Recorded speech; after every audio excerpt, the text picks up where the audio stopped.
Alright guys, today we have a very exciting video for you. We're going to take a look at all the most hyped releases of this year and really determine which ones are going to go up, which ones are going to stay stagnant for a while, and which ones will go down maybe even. That's what I'm really curious to know. That's what I'm sure you guys are curious to know, especially at a time like this where everyone is trying to get their gifts together for the holiday season and trying to impress the ones that they care about with some pretty cool gifts. I'm sure that everyone knows what the number one sneaker on everyone's Christmas wish list is, and that's the one I'm going to go over first. So let's jump straight on into it with the Jordan 1 Lost and Found Chicago colorway. Now, these guys released on November 19, 2022, and they're obviously a very coveted shoe. The Chicago last came out in 2015, and ever since then there was no releases of the Chicagos. You can see mine are still completely new, dead stock, never even been tried on, to be honest. And yeah, so this is a shoe. It obviously has like that special packaging and everything that you would expect from a high-ticket Jordan 1 or any high-ticket Nike shoe that does go for the high. Retail on these was $180, and right now on the resale market they're hovering for around $450 to $500. After fees, it's about $500 to $550, which is a lot of money for a GR Jordan 1.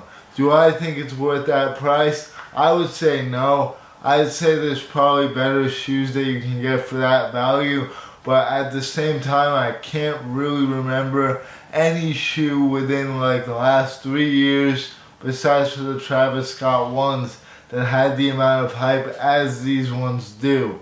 So if that is any indication, I would say they will continue to keep going up, even though the material quality is honestly not even that great, and it's just a red Jordan 1 with some extra laces if you're really looking at it logistically. But that is the shoe that everyone wants, so it will definitely keep going up. Grade school sizes are not going for all that much compared to some other grade school shoes, like the Obsidians, for example, are much higher.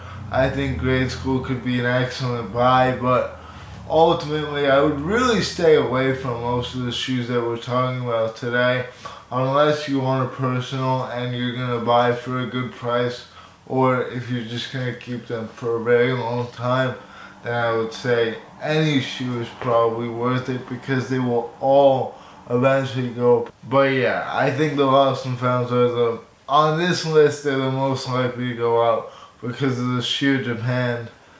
It's just crazy on this shoe. There was a lot of talks of a possible restock, but I don't think that people will be able to cop on that.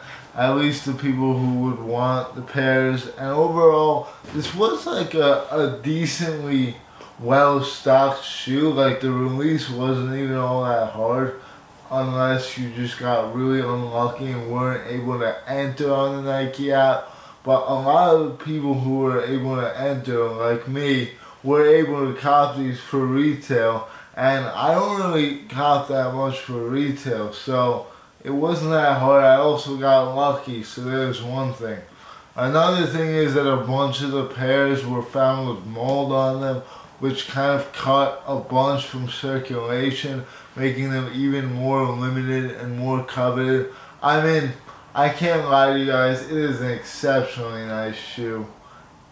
Just because of how it looks. The comfort is obviously going to be poor on these as it is on all Jordan 1s, but they are a cool shoe, and if you were ever to buy a Jordan 1, you have to buy these kind of, just because they're the OG and they're the cornerstone for all ones. The Off-White Chicago's are modeled after these. You can see right up here in the background. And yeah, just a slick shoe that has perfect color blocking. There's really nothing bad I can say about it besides the fact that it's a Jordan 1 and it's not comfortable. So yeah, easy investment right there if you want to buy one for the toe, or if you find some good prices, especially for GS pairs, dive right in. Now the next one is the second most hyped shoe of the year, which I was also able to hit for retail. These are the Alma Manier Jordan 4s, obviously.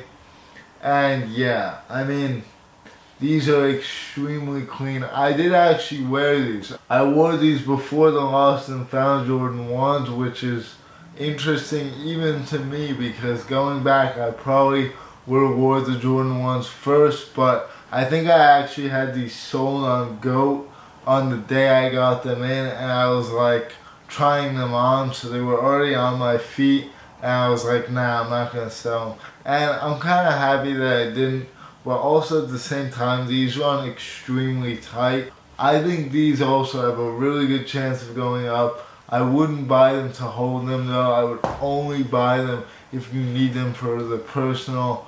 I think the Chicago's have more potential than those personally, even though the Maniers will never restock.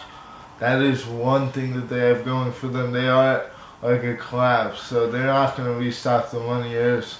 And yeah, there was also a lot of stock on the Maniers. Like, there was a lot of stock on both of these shoes. They were very easy to get compared to the shoes that are usually the most hyped. Like the year before or something, one of the years prior were the Sakai's, which were almost impossible to get unless you got lucky on the sneakers app.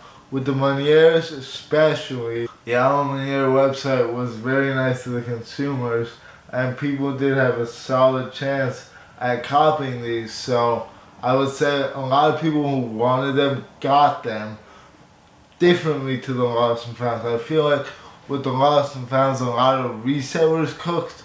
With these, a lot of people who wanted them got them. And the materials are just A1 on these. As Tony D2 Wild says, A1 steak sauce. And yeah, material wise, shoe of the year, not even close, but that's what you can expect from Manier. Yeah, so I think they will go up because they're a collab and they are the most hyped collab of the year. Yeah, so pretty easy right there. The next one I'm going to be going over is like the whole dunk trend.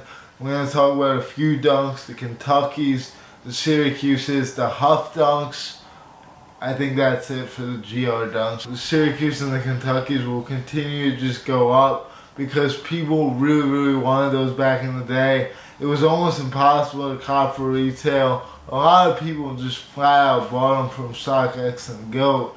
But there were also a lot of really bad pairs, like quality control wise. I got one to keep it, but the quality control was really bad, and I just sold it back to StockX, so I don't even have my pair anymore.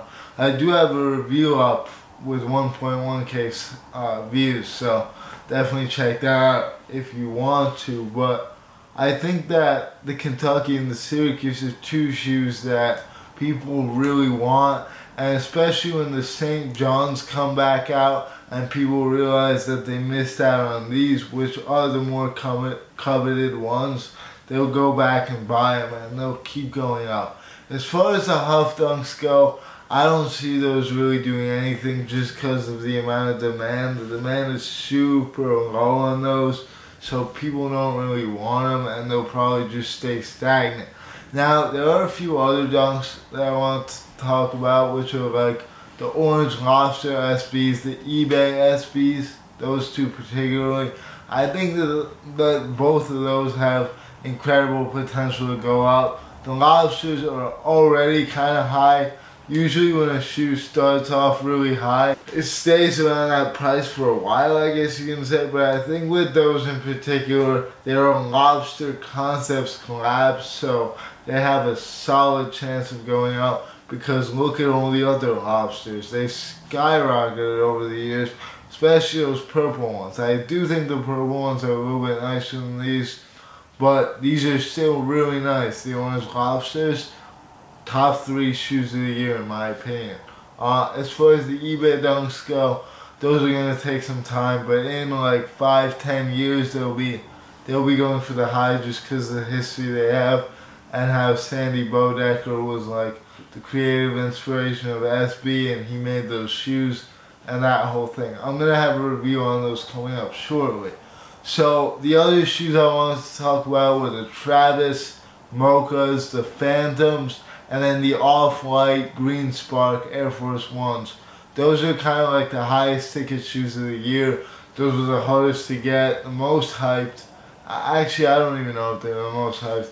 I think the Lost and Founds were the most hyped, but what can you do? These are really something that people wanted for a while, and they are much more wearable than a stupid green Off-White Air Force, but those will probably not move for a while. And same thing with the Travis. I don't see any Travis shoes going up in value anymore, really, after that whole like COVID time period with the Travises where they just shot up. I think that was really the end of that, because no one's really buying shoes like that anymore from what I can see. With the Travis Scott Jordan 1 highs, everyone needed those, but in my opinion, the Mocha reverse Mochas aren't even that nice. That's just me. A lot of people swear by them, but I'm not sure that they'll have the same skyrocketing potential as the others. Now, the last group of shoes that I want to talk about is the Yeezys, which is kind of a wild card because Yeezy didn't do anything new this year, but I think that they will not go up, which might be interesting for me to say, because like this shoe overall is just iconic. This one in particular, the Zebras, and you can tell I bought them for resale, which was an accident, but I think I'm gonna wear them because this is like might be my favorite Yeezy of all time. It's gotta be. So I'm gonna keep these, but I think that besides like the Zebras and the Belugas, there's really none that are gonna go up to the point where it's worth like worrying about.